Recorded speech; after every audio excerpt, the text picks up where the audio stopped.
వయసు కూర్చో ఆవిడమ్మ మేనమామ ఈయనకి నాన్న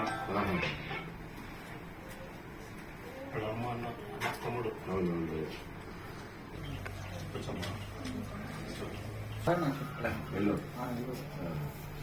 బాగున్నాయి, అన్నీ బాగున్నాయి. చిన్న కోల్డ్ వల్ల కోల్డ్ రావడం, దాంట్లో జ్వరం రావడం, అది ఇన్ఫెక్షన్ రావడం, క్రియాటిన్ జరిగింది, కిడ్నీ ఫంక్షన్ జరగలేదు. జరగకపోవడం వల్ల వాటర్ అంతా లంగ్స్లో స్టోర్ అయింది. బ్రీతింగ్ రాలేదు.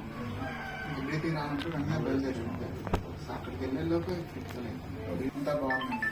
సో హాఫ్ అన్ అవర్కి మళ్ళీ సీరియస్గా ఉంది, ఈ రైట్ లంగ్ అంతా ఫెయిల్ అయిపోయింది అని చెప్పేసి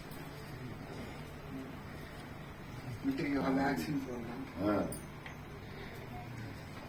వ్యాక్సిన్ అసలు జబ్బు కాదు, తీసుకున్న నాకు కూడా అదే డౌట్ ఉంది.